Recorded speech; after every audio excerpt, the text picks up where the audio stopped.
So, back again for a video interview, and we've got Terminator with us. It's ironic that as well, because my son was called Reese from Terminator 1. That's where he got his name from. He's nothing like him, but Tony Sykes. Thank you very much, Russ. Good morning. Morning. It's been a good morning as well. So, for the readers, we'll start it where it all starts at the beginning. So, how old was you when you started training? And who got you into it? What style was you? I started training, I think, when I was 12, and it was at the local Wado Root Karate Club, where my brother Bob, obviously Bob Sykes, was doing karate for a couple of years. Before you? Yeah, probably about 18 months, and he was always coming back doing the kicks and kicking me in the head and all that kind of thing, and eventually I went down to the karate club and started, you know, and it was a very traditional karate club. What did you like about that first set? Well, was you hooked on the first one? No, I wasn't. I used to miss a lot. I didn't used to go a lot. But I always, the funny thing was, even when I missed, I'd always do my training at home. It was kind of a funny What kind of training at home? Fitness? Well, I've been doing the kicking, I've been doing all the techniques and everything else. And we had it was a really traditional club. And as the years went on to about 14, 15, I was training 6 nights a week. Down at the Huddersfield Karate Club with Sensei Phil Robinson, who was a great karateka, and I would train Monday, Tuesday, Wednesday, Thursday, Friday, Monday, Tuesday, Wednesday, Thursday, Saturday evenings and Sunday mornings. What was the training like compared to nowadays? It was really good. The Huddersfield Karate Club was a really good karate club. It was lots of good quality black belts. It wasn't as much as a competitive club, but the instructors at that time could have been, they just chose not to be, you know, sport based. And I stuck with the Wado route till I was 17, and we used to go to regular traditional tournaments. We'd go up to Newcastle, go to Sheffield, go to what was... When was your first competition after you started? I think I was 13. It was, I remember it very clearly. It was at Concord Sports Centre in Sheffield, and I remember getting absolutely battered by this young kid who was really, you know, really scared, you know, as you do as you got for your first tournament, and I wouldn't, like I say, I've never done a comp, so I wouldn't. Right. But it was the old Nippon Wazari type karate, you know, the white suits, the very little padding, you know, that kind of thing, and the kind of padding that hurt when you hit them. Yeah, it was good. You know, there were some good fighters, and I used to go to the Danny Connors Quest for Champions in Manchester, which was slightly more freestyle type based tournaments, and then it all changed for me when I was 16. Because I was really quite keen at this stage. I was training all the time. I didn't want to get a job. I just wanted to train. And did you know then you wanted to do it for the rest of your life? No, I didn't. I just found something that really clicked. I used to like cricket, and it was taken off from my cricket even. You know, and I loved playing cricket. And I remember going to a tournament at Sheffield. And I was doing pretty good. I was winning a few tournaments or placing in the tournaments in the youth sections, and I always liked to kick. I was obsessed with kicking. I'd be stretching and all day, kicking all day, everything else. And there was a big tournament, a traditional tournament. There's a group of guys there, and they were different. They were dressed in multicoloured uniforms. Stand out a little bit. And I can remember each fight to this day, because I've got an incredible memory with karate. All my fights I've got written down. I know how many times I've fought them. And it was a Lao Gar Kung Fu team. And on that team there was Graham Abdullah, Gordon Ingalls, both from Sheffield Lao Gar. There was Alvin Maite and Mark Aston, who were from Banbury, Lao Gar. And there was the famous Alfie Lewis in this particular team. Big names there. Some incredible. And I watched this team dismantle all the top traditional fighters that day. What was the difference for them then? As a kid watching them, it was just. I remember quite clearly. There was a guy from Scotland. There was a Scottish team there. And the Scots were always tough karate fighters. And I remember Alfie himself fighting the top Scottish fighter and knocking him out with a jump spin up kick. Beautiful. And from that point, I was already hooked. I was already training 6 times a week. I was already... Is that a bit where you looked and you went, I want to be more like them? I thought, or did it fit wow, a little bit more? That's it. That's what I want to do. That's what I want to do. I want to do that. I want to be able. They brought like that traditional mould, they were like the rebels, weren't they? Yes, I mean the next day I was on the bus to Sheffield. I had a private lesson with Gordon Ingles, one of the guys in the team. I went down to the local shop, and a few weeks later I was in the karate club, my traditional karate club, with fancy karate pants on.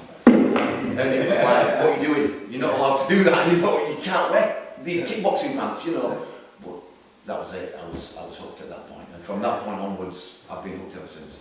So from there, when you first started, you went into, what was that you went into afterwards then? I had a few full contact fights. I kind of had a funny stage in the middle. From 17 onwards, I remember fighting, I think I was only 19, and I fought Steve Taberner, the Wigan Hammer, in a full contact fight at Warrington Rugby League Club. Okay. And Steve at that time was European champion, and I was 19 at that time. And I remember I wasn't working. Did you know who he was at that point as well? Oh yeah, I was a martial arts magazine addict. Okay. If that makes sense, Russ.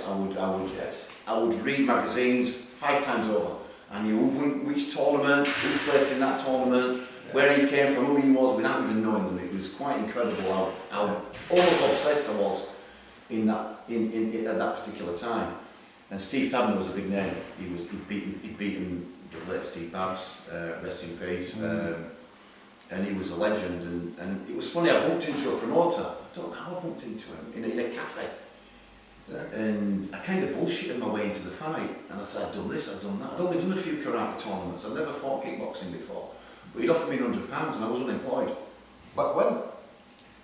I was 19. So 19, we'd be 1984, 1985. See, we're talking about competitions and money and payouts, and you've started something, haven't you? What it was kind of, at that time, 1982 was a lot of unemployment. Yeah. It was a time of manufacture, and there was 3.5 million people unemployed. I was on the YTS schemes, where you get paid £25 a week to work, digging holes in the ground and all that kind of thing. Yeah. And I remember at that time, all they had on my feet was a pair of steel toe cap boots from my YTS course. With an hole in the sole. I used to wear bin bags to keep my feet dry. I mean, it sounds really stupid, but I remember going for the weigh-in at the night, and Jeff Bullock being there and looking at me taking these boots off, thinking it was this guy, who must look like some kind of throwback to the 1960s or something, And I got offered £100 for the fight, to fight Steve. And Steve's actually wrote about a chapter in the book about the fight, He's such a gentleman if ever you've met Steve. I've not had the pleasure of doing an interview with him. It was like it's incredible. He used to have a massive following, And I dropped him in the first round. Bob says I dropped him twice, I can't remember dropping him twice. Yeah. Bob says I dropped him with an axe kick first, which dropped him onto one knee, which I can't remember. Yeah. And then he got back up and I hit him with a spinning back kick. And that really dropped him. Was that in points then or continuous? No, it was full contact. It was in the ring. It was kickboxing. Steve was a European full contact champion. So it was in a boxing ring. Yeah. And he got up and he hit me so hard. I remember thinking. That's where they call it the hammer. Yeah, I could feel him. I could feel the shots in my feet. And although the book said he knocked me out, I remember looking at Bob and thinking, I've still got my £100 here, mate. And I just went, boof, boof, boof, and I went, right, I'm not going to no more than that. I was 19. Yeah. It was, I was fighting the season fight in the third fight. That's a hard fight to step into, especially what it was. Of course it is. And you come through into a full kickboxing. Into the full kickboxing, With little big balls. Yeah, we weren't bothered. We weren't bothered. We'd fight anybody. And why? What was it? You see, I know why I went and did the work I did. I know what I got from it. So what made you want to fight? What did you get from it? I don't know if it's trying to prove myself, trying to prove my place in society. Yeah. Because at that time a lot of the youth didn't have a great deal. Maybe I was trying to find a place in society. Maybe who I was. Was you angry? Wanting to get a little bit of anger? I was angry. I was very angry. I know I was good at fighting because I was angry bastard. I was probably quite worried when I look back at myself and think how possibly angry I might have been at that time. So it's good though, that anger. It must have carried you through some of them fights. It gave me some energy. It gave me some focus, and then I went into the Clash of the Titans without getting back onto the circuits really. So I'd done a couple of Clash of the Titans, and then I thought I'm going to start fighting on the circuits, and that's when the improvement really started for me as a martial artist. I got to fight some really good fighters, you know. I fought against Pele Reed. Well, suppose if you start with people like the amateur, you can't go down after that. No, you can't, no. I always say I've never been hit as hard as what Steve Tavernier met. Still to this day. Still to this day. Keep that, you can claim that one. And yes, to this day, I might get another one down the line, I don't know. But so far, 50 years of age, I've not been hit as hard. And you've been hit a lot. And I've been hit, I fought Pele Reed 6 times, and Pele was a phenomenal fight. I fought Alfred Lewis 4 times. I fought Stevie Babs, the legend Stevie Babs, and I fought so many top. Nasty Anderson from America in the World Championships. I fought all these guys, and some of them Nathan Lewis, the Megatron. He was like my nemesis. We fought each other 7 times, and I can you can see where I'm relaying this. I can remember everybody who I fought. I can remember how many times I fought them, because that's how obsessed I was. I was going to say, just absorbed in everything to do with martial arts. It didn't matter. It was martial arts. It was martial arts in the morning. It was martial arts at lunchtime training. Why do you think it gets like that for some people, taking it away from the normal mundane shit of life? Do you think? Or? Very possibly. Very possibly, Russ. And I think trying to find a place in society where we were and as a human being in that kind of thing, and possibly quite an angry young man, and just and loved it, absolutely loved it, and I loved meeting people, loved fighting. I mean, for me as an example, if I'm a 17-year-old lad, reading all these magazines and all these people are like absolutely idolised. I mean, I can't even tell you how much I idolised them. And then 4 or 5 years later, facing them in an arena and thinking, wow. And that was possibly part of my problem. Maybe I just slightly, at some points, looked at them too much, and I loved that time, and to fight. And I remember fighting on all the first 7 Clash of the Titans, and getting a bit of a bad boy. That was one of the shows, that got into. I was looking up when I worked on the doors with Chris Williams. Chris, another amazing fighter. I sparred with Chris in the ring, and I know why they call him a human fly. He's physically fit as well. He's not one of them where, when I met him, I can't even say how old you are. It took me ages to get the age out of him, I won't say it, but physically fit, and he's there. Next week he's fucking there. Just a natural. He is. And I can tell you a story about Chris, and whether people want to take it on board or not believe me, but it's true. I was sparring in the boxing ring once, and I sidekicked him. And this sounds like something out of a kung fu film, but Chris will remember it if he's watching this. I kicked him out of the ring. Actually out of the boxing ring. On his way out, he grabbed the top rope, and he span through the middle. Came back in, he's sidekicked me and knocked me over, and I'm 17 stone. He's smooth. I used to call him the pedal at work. Just quite scary. It's like he's living in a kung fu movie when you fight him. Yeah, you go. There's something about him. You don't meet many like that. His attitude, there is no. He's the nicest guy. Smiling, I called him for years. Just the nicest thing. You go. He can move. Oh, he can. The things that he does when he applies it under pressure. He's probably maybe the sort of guy that he couldn't demonstrate it to you, but he can do it when it counts. And he looks effortless as well. See, I thought when I went training with him, I was working, we all started training on Saturdays. So I thought, I'm not doing that kickboxing shit with him because he's the human fly. And I thought, like, looking bad. So I get on the ground, we'll do some groundwork and take him into our world. Little bastard knows his groundwork as well. He's just a natural anyway. He could adapt, I would imagine, in any situation. He could. That's what I said, mentioning Chris, it's like talking about people and talking about the athletes and talking about the people you meet, and you forget all the people that you meet. So going on that, and the competing, I would have to start with the competing side. It's when I first saw you guys, especially for that class. You give me one of the videos, 1, 2, 3. Right. Before there was a VHS. And I was always seen as a bad boy. Initially. I think one of the first ones I remember you had a little bit of a do with the guy walking back on him. Yeah, it's a bit silly, wasn't it? You know what I mean? I'm not bothered if it was silly. I think the crowd loved it. Yeah, brought a little bit. You started making it feel like it was a bit like martial arts and WFC. It was all in there. It was all mixed up into one big quagmire of. But that was against Mark Osborne. We then fought 3 times. The second time we both got disqualified. And the third time we beat 1 point in a very clean fight, and people only remember the first ones. Yeah, it could be like the grudge. Yes, and they only ever say, oh, he's got disqualified, he's always getting around. He got disqualified twice out of 7 Clash of the Titans, and That's not bad. It's not that good. I only got sacked twice.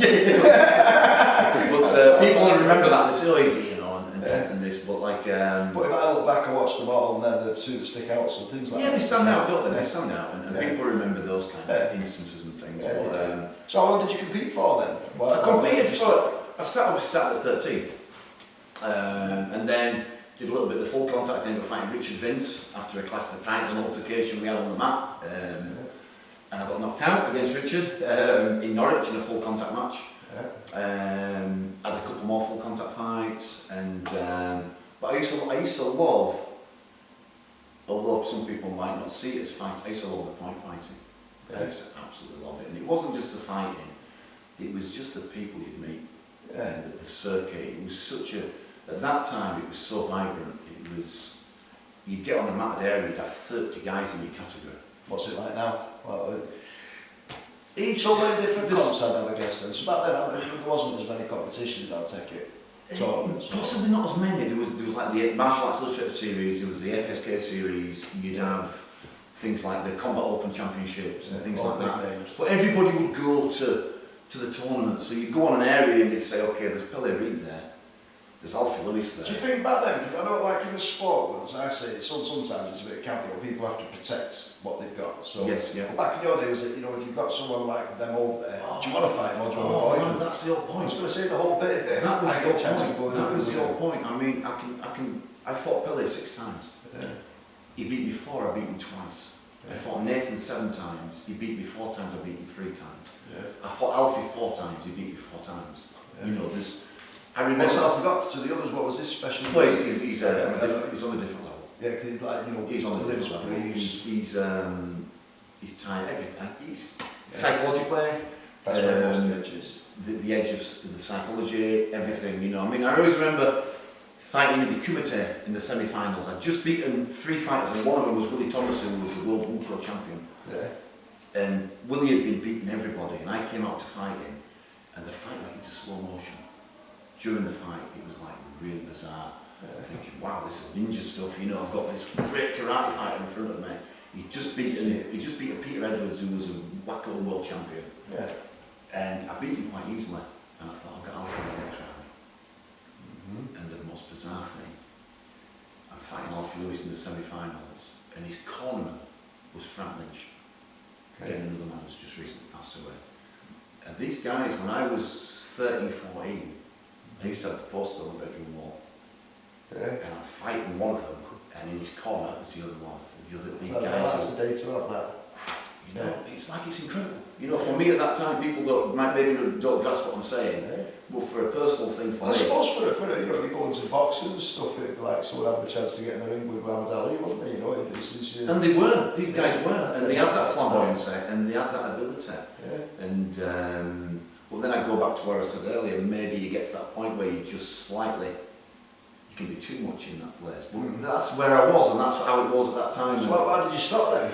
Is it conscious to stop?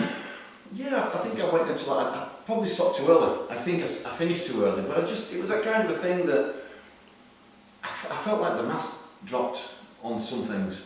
It's maybe that moment where you think, this is, without sounding negative, that the things weren't quite what they seemed. So I decided. Curtain comes up a little bit and you see too much. You know, some people might call it the Wizard of Oz. Yeah. I always see it a little bit like the film Braveheart, when William Wallace is fighting, is getting chased by the King's Knight, and he gets off the horse, he has a sword fight with him.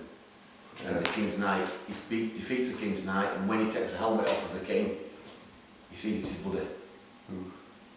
And that's what happened to me, and that's why I stepped away from the karate for about 10 years after that. I went into isolation, basically. I liked isolation. I went into it for about 18 Yes. It was a beautiful time. I went into isolation. I still trained. I stopped doing the karate, although I was kicking, I was still working on the bags, I was out running. I started going into the karate. So what was you concentrating on more then? So once you stopped competing, because from the sound of it, that's pretty much... Yeah, I went off there. I went off the martial arts. I didn't go off the martial arts, I went off the competition karate circuit because of some things that were happening that I didn't like. So what was you looking at then? Which path Well, Jeff Thompson came along. Okay. and everybody, and I started training. I trained a while with Peter Considine. Yeah. Peter used to be our training partner for about 2 years, and him and Jeff connected. Yes. And I kind of followed on from that and thought, oh, I want to look at this stuff, I want to look at this wrestling now. Because I've done a little bit of door work like yourself. Yeah, I did about 5 years on the doors, and I've got to be honest, I didn't enjoy it. Yeah. I had a couple of fights, you know, like you do, and I always found it, a lot of it was here. It was there, it was close. So I wanted to learn how to wrestle at 30 years of age, you know, I thought, I'll start having a go at doing a little bit of this crap that we all got the Do you find your karate helps with the wrestling? Because I've said if you've got a good movement, to me after that it's just not there. Yeah, I mean, I'm a big strong lad. Anyway, so I'm quite an imposing size anyway, and I like to do a lot of weight training and things like that. So I had that aspect, but obviously there's a lot more to it than that. And we used to get Jeff Thompson videos, we used to get them all out, we used to practice all the moves and then go on the seminars, and everybody was doing it. It was a new kind of thing. It was a new genre. Everybody connected to it. It was lucky for me because I just started doing the doors and I was reading them back, and it was the last something connected for my head. That was That's right. You know, you realise, don't you, certain things, you know, and then I'd occasionally go back on the circuits because I'd have guys who were training with me who said, Tony, I want to fight. And I thought, oh shit, I've got to go back on the circuit. So I go on the circuits, and every time I went back, it looked a little bit less. It looked emptier, it looked quieter, there weren't the flamboyant characters there anymore. It seemed to be going that way. A little bit of the shine took off. Yeah, you'd have 4 or 5 guys in a category, etc., etc. So I pursued the wrestling, I loved it. And I had a couple of MMA fights, I got beat in the fights, but I just thought I'd give it a try, I wanted to just see how it went, you know. And then obviously I became a father. You know, my son came along, Jacob, who sat over there. He is hiding. He's eating my sweets. He's hiding over there. And I didn't teach karate anymore. I did a few private lessons, and I thought I'll take him around to a few karate clubs. I want to start doing some karate at 4 years of age, and I thought actually I'm going to start my own club. Perfect time. And just for Jacob at that time, and I advertised. I got in the local hall, got about 7 or 8 students on the first night, put loads of flyers out. Taught for a few weeks, and before I knew it, I had 120 students in the local civic hall. And you had a name already. Well, that's right. I was looking for. I had a natural, I feel a natural, I mean, even Lance Lewis said it to me. He said, you're a natural primary school teacher. Okay. You're very good with kids. Yeah. He says, Tony, you're just incredible with kids, how you communicate. And obviously when my son came to a certain age, he was doing all little interclubs and stuff, and I thought, I'll take him on the circuit. I'll take him back out there. And he was 13. Oh, was that for you? That's it was weird because I was meeting all the old guys, I was seeing all the guys I'd fought, they all had their clubs, we'd all got a bit more weight down the middle. You know what I mean? A few was limping around and stuff like that, you know, that kind of thing. And it was nice, and I've been back, you know. When your son's fighting, I watched you in the fight with him. Yeah, it's quite a big thing, isn't it? It's quite more nerve-wracking than for yourself, isn't it? If I could swap it and put my hand in there, that's fine. You know, and so like I've slightly more involved in that aspect again a little bit, you know, and I'm promoting a tournament soon. You're doing something different with the tournament, aren't you? I was going to say you're doing something where the fighters are going to gain a little bit more. Yeah, I'm putting some purse money up for fighting. Yeah, £500 I'm paying fighters to come and fight, you know. Jesus Christ. And yeah, it's going to be good. It's for the end of September, maybe the beginning. I've not quite got a date yet. Yeah. I was just on this yesterday, and I just feel like a lot of. I mean, we used to get cash prizes when I used to fight. You know. I've never heard of any cash ones. But really? Not in that you know, it might be hundreds of pounds. It might be, you know, and even for the full contact. It covers your costs. For the full contact, I remember getting paid £1,000 for fighting full contact in 1992, 93. Jesus. And guys are getting 200 quid now. Some great fights on this show. It's like I've got some pro fights, and underneath that I've got a lot of youngsters fighting and things like that. And I feel that's what the circuit needs. I feel like the circuit has kind of a little bit dried out. And there's too much variety for the way people can. There's too many competitions. Do you know also do all the top guys in the country now get together to fight each other? No, this is what I'm talking about. You're thinking this will pull them out of the woodworks then? No, I'm not doing it for that. But I think you've got a good point when you said earlier that we would look to fight the best people. Yeah. We wanted to do that. Win or lose, you know.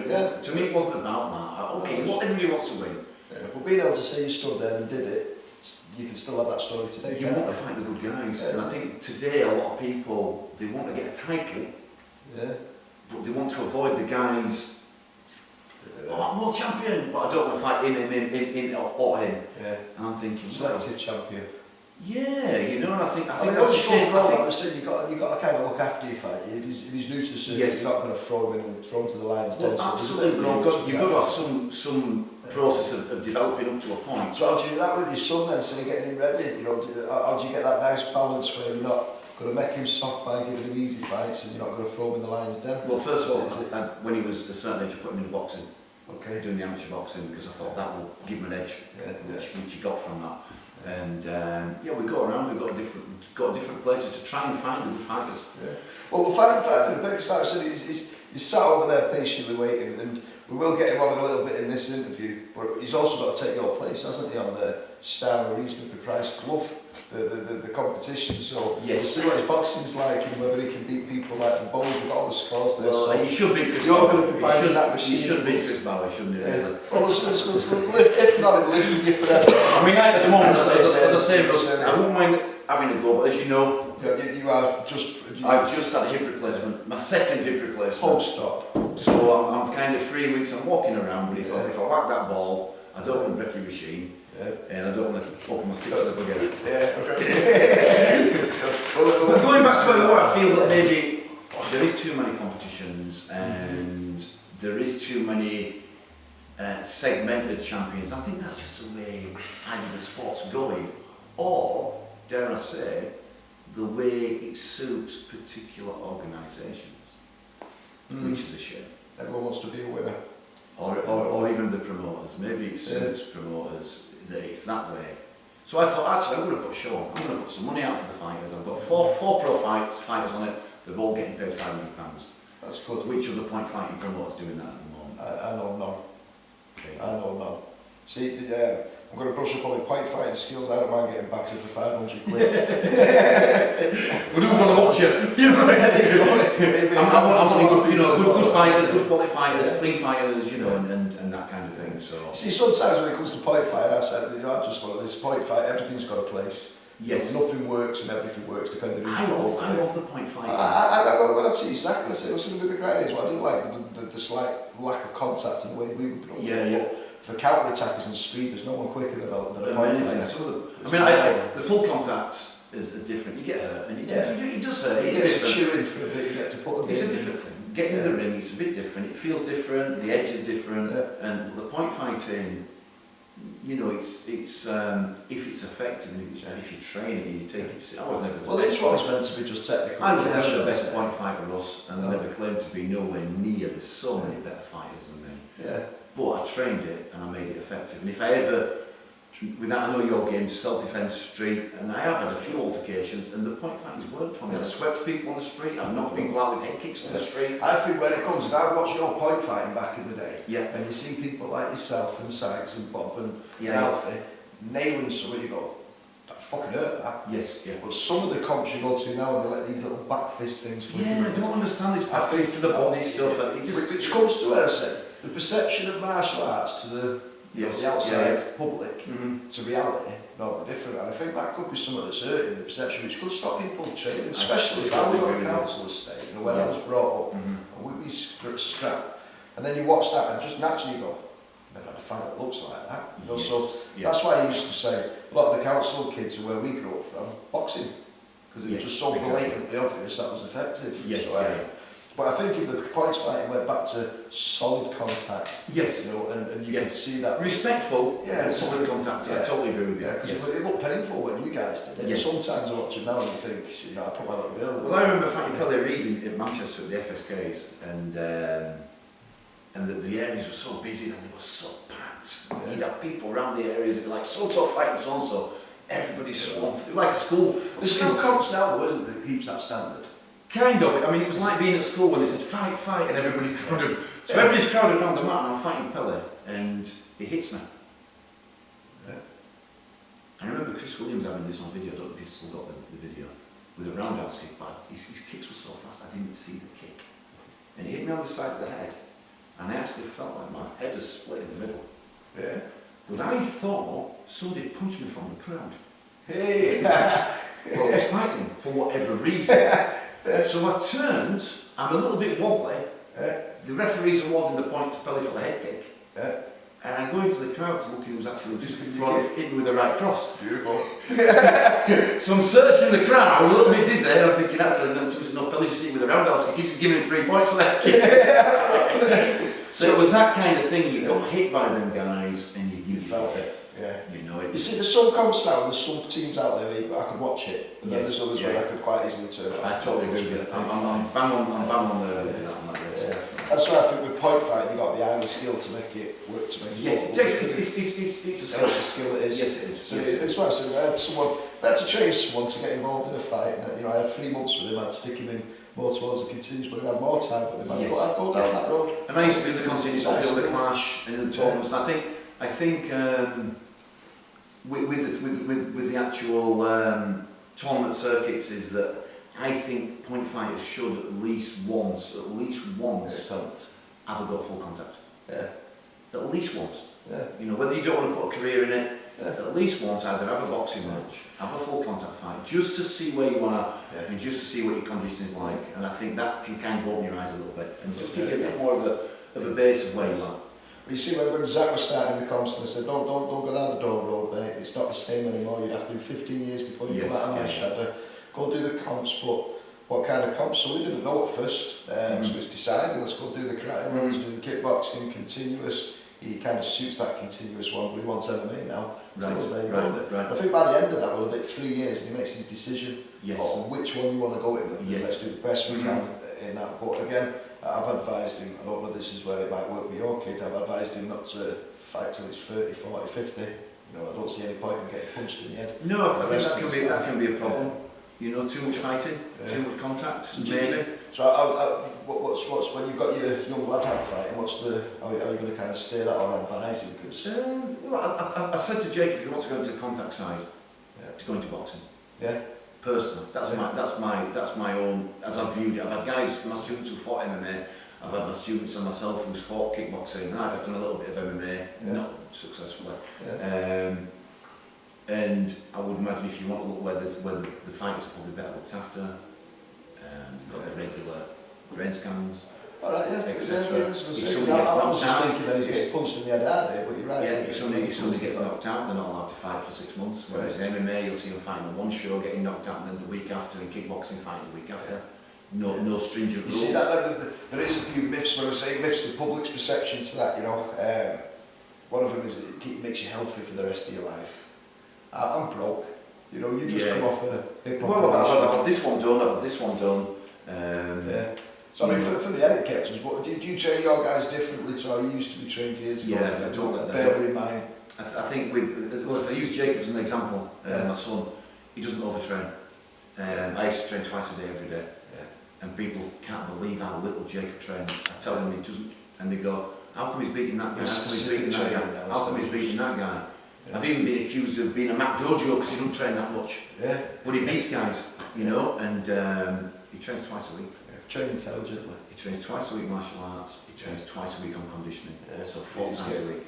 And I said to him, look, do you want knackered hips when you're 30?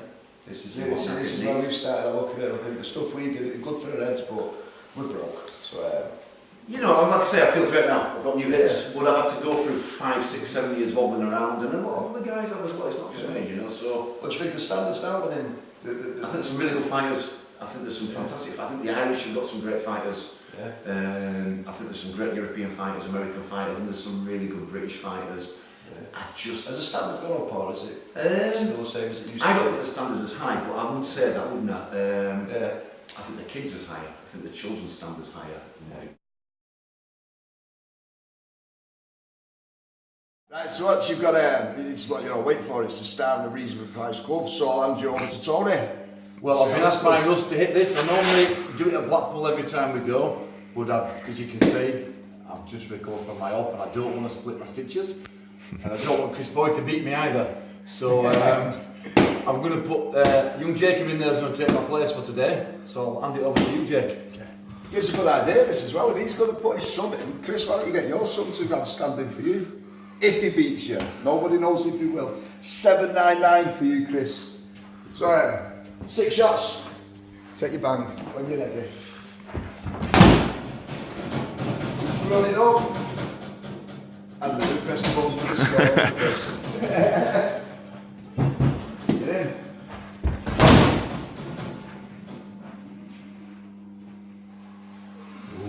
Fluffed it. You know that first one, if it had worked, that was 9. Easy 9.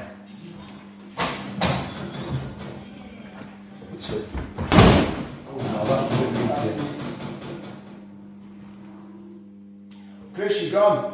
8-3-5. So up to now we've got the highest scores Jimmy Kelly, you know, WBO. So we've got to see if you can beat that boy. What's it, is it? We've got to check on it. I think he was around about the 8-4-5 mark. Oh, so it's enough. You're not far. But you beat Chris. Yeah. I'll crack that one. Boo. Did you feel like that was a poor shot? Yeah. 3. Oh, Fluffed again. It doesn't matter, he's got a big score already. But you know, 2 shots left. 2 more. was that still 8 there though, Russ, wasn't it, I think? It was still in the 8s. Yeah. That's Nice. 3, 4, 5, 6, 7, 8. Oh, we're up. 8-5, 8-6 there. He might have nicked Jimmy's spot. 8-6-4. Last one. Last one. We're in. Oh, that's got some stem. So we're having that 8-6-4. Yeah, 8-6-4. Standard his price glove. Taking over from and he's got the injury, he's got the stitches to prove it. You don't want to see them. I've seen where they are. Back to that interview, we'll fill the bruise up. 2 minutes. Hey, so part 2. We've had the brew and we've got we've done the first part, which was, like I said, how'd you get started? The competition world. I want to hear about that. You know, what grew up watching them Clash of the Titans. They were just good meaty little shots. So, second part of it, you stopped competing. Your training's had to change recently because you've had an operation as well. I've had about 5 years. I've had bad hips, and I've had this one done, which has been great. I've got a metal one put in. I've just less than 3 weeks ago had this one done. Pain free, and as you can see, I've been walking up and down the stairs pretty much. And I'm wanting to get back into it. Not into fighting or not into heavy duty karate. I mean, I do Tai Chi now. So what you get then? You know, like I said in the early days we started training, we got to why you started. What do you get from the training now then? You get different things from it, or is it the same? I just love it. I just love training. I train pretty much every day with something. But the martial arts side's changed because I've changed. Yeah. I like to be in the moment. I like to be in the present. I don't like violence. Yeah. Strange for a lot of people who punch people in the head for a living, and they don't like violence. Yeah, I don't like violence. But you're willing to, you have to still. Oh, without doubt, you've got to do. How far would you have to be pushed down? For love, really. It's like, how far I'd have to be violent. I'd have to be, you know, in that sense, you know. So words won't get you fighting anymore. I very much doubt it. Bad looks, a couple of pushes. That No, I don't think so. I don't think so. I've not had a fight for quite a few years, a proper fight, you know. See, I know when we started on the doors, we said in the early days when I was talking to one of the old dog lads, and I went, Jesus Christ, man, in the first year we were fighting every weekend, we were out of the scrap for a while. Do you think it's changed or is it us? That's a really good point. That is an incredible. It's how you deal with things, isn't it? And how you look at things and how you treat other people. I think that's the thing. I think sometimes you could have been the cause of some of the fights. What you thought, well, maybe. Yeah, if I was a little bit older and smarter, I would have got a different way. But that's what I was saying. On the maturity side, you can't buy it. It just comes. You can't. You know, when I was 20, I was 20. You can't be taught it. You can't be taught it. You've got to learn it. Yeah. You know, and that's the thing, isn't it? It's. So what in the martial arts world now, then what do you think the main differences is to back then, or if it's not changed? Really? For me personally, I've got my own school, which I run.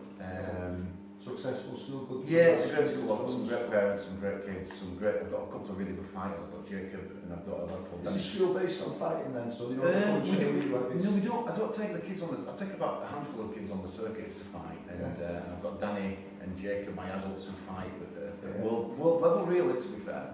Yeah. And myself, I love coaching. But I also love just teaching the really little ones who just start, who are 5 and 6, and I've got them in the lines, I'm teaching them their first fighting stance.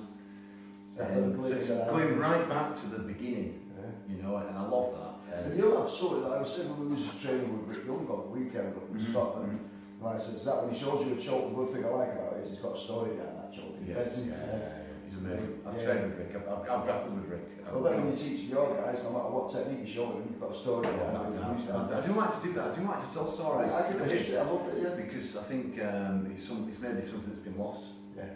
Storytelling. Some just don't happen. They don't have the history to possibly for the stories. You might be, it's another way of looking at it. But I love coaching. It's stopped me from getting a proper job, which is also good.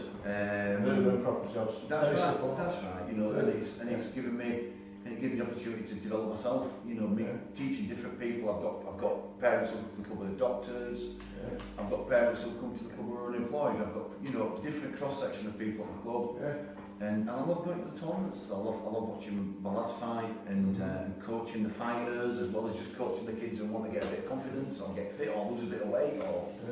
Well, if we're wrapping this up then, right? Say you were having to give advice to a student who's wanting to start martial arts.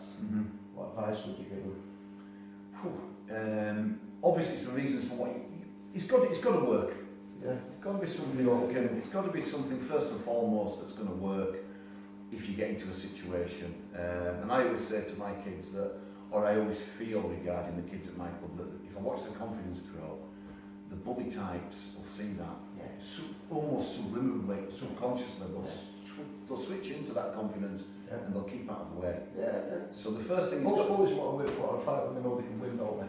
Without a doubt. Even most hard men. Yeah, of course. I remember when I used to work on the doors, Russ, and you see the local hard men come in.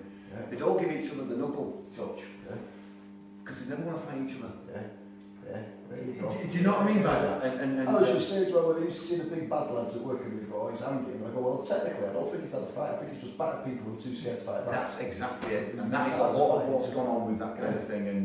And going back to that thing, it's like if you can give the kids the confidence, because I always said to them, you want good steel. You want to build good steel. You don't want to be bullied. But you don't want to become a bully. And if you can develop that in somebody, that's a massive thing.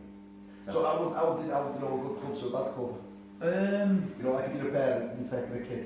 It's probably a framed question. It's quite an easy question to frame, isn't it? And to look at. I think you got to have fair costings. And I always say to myself, if I couldn't afford to take my kids to this at my prices, I wouldn't charge that price. That's one thing that I do. So my costings are fair for me and fair for my students. Because they've got to be fair for me because I've got to make a living, of course, and they've got to be fair for my students. And have fair costings. I think some clubs now have silly things like people charging £100 a month for one little ninjas class a week, and I'm thinking, what is going on? And then add-ons if you want an instructor course. Add-ons and contracts. I even had one guy recently about taking students to court and taking the parent. It was a Facebook conversation, and one quite a good well-known instructor. He said, well, you know, it's £100 a month for little ninjas classes, and I've got a 3-year contract.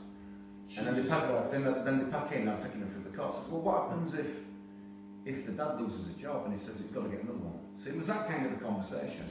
And I said, well, you've turned from sensei, giving them high fives when they come in, selling them the deal, to sensei chasing the parents through the course. And your own guys. And to me, for me, I always think I've been in my community where I have my club at the moment for 15 years. And I'm part of the community. There you go. I don't want to be a problem for the community. I want to be a help for the community. And I always think if you treat people fairly and you're right with people, and it's not about what I can. I had this conversation with my son the other day about after I had my hip operation that I wanted to put more in. I said it's not what I'm going to take out of this.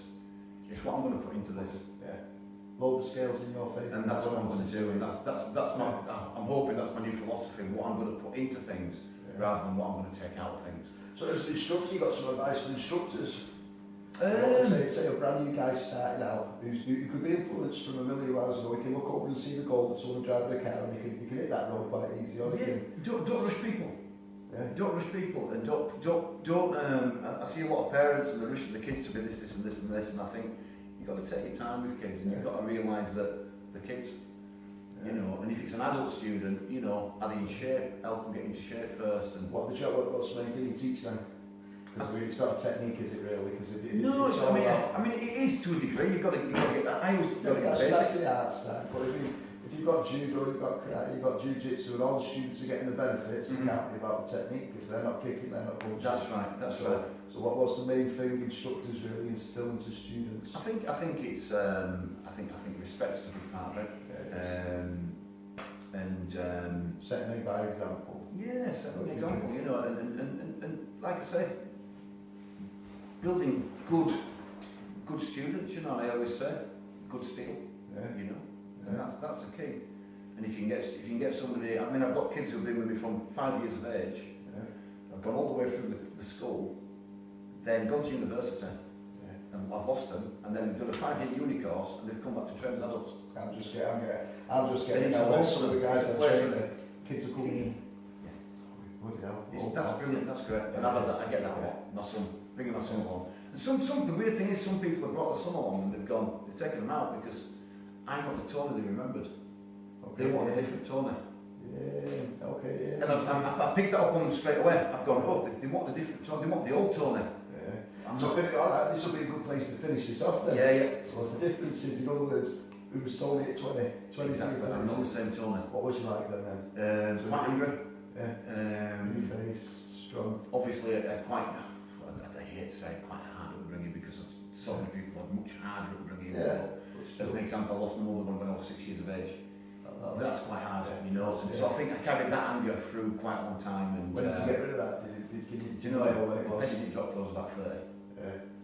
That's where a lot of the issues were possibly underlying, you know. And you know, this is it. In your 20s, then you're looking out, and in your 30s you start looking in and kind of see it. Yes. So when do you reckon? What age is it when you go, I'm all right now? No more chasing anything. I feel great now. I think the word's content. Yeah. And I'm content. See, I'm nearly 40 now, and I'm just getting there and feeling it. Yeah, it's nice. It's nice. Yeah. It's good. You can't get it in your 20s. That's why I said I never regret anything I did when I was 20 because I earned the right to be that dickhead. You know? It took me to where I am now. But looking back, it was. But I can't. You get a different. I think if you're the same person at 50 than what you was at 20, you know, you've got to develop on you. Yeah. You know, you've got to try to develop. So what's supposed to finish all this then? So, who's Tony now then? I love my family. Yeah. That's the thing. I love my family. I love my job, you know, and I love being alive. Yeah. What do you hate? I don't like violence. Yeah. I don't like wars. Yeah. I don't like bullying. I don't like intimidation. Yeah. All basics. Yeah. You see this? And that's for me. That's what I absolutely do believe. You know, it's not. Do you reckon you did any of them things as well when you were younger? Yeah, I was a bully. There you go. Yeah. So I train the kids to be able to defend themselves against the kid I was. Yeah. I've been bullied. Yeah. And bullying doesn't just mean physical. I've been bullied in other ways. Yeah. And it's good just to be able to let it go. Yeah, that's cracking. Hey, well, I've enjoyed this interview for loads of reasons. Again, I get spoiled on this magazine because I get to do what I want. I get to interview people that will come down and do it. So you got any last words then for the? No, I'd just like to say thank you very much. You know, thanks for inviting me over. Oh, pleasure. And I've really enjoyed it, and it's. What do you think of the cup of tea? Up to your standards for the. I like Yorkshire tea. It was shit tea. Yorkshire tea. Shit tea. I didn't make. But I said to Jacob on the way over, you're going to have to fill in for me on the punching bag, and I said, whatever you do, don't let Chris Barley beat you. You know, I don't know if Chris will be watching this, but he will when I tag him in a punching bag. And in fact, I'll put it on before I'll stop it, so you'll have to do a guessing game to whoever's beat you. But guys, I've had a cracking little time. So that's Tony Sykes. We're getting his son Jacob on, but seeing as he's just batted the ball and beat all of you. And at what age are you on now? 20. And what do you weigh? 90 kilos. So 20-year-old weighs about the same as a packet of crisps, beat all of you. That just must be training. Good training. Hey, thanks, Russ. Thank you, Tony. Thank you very much. Beautiful. Nice. See you soon with the next one. Be good.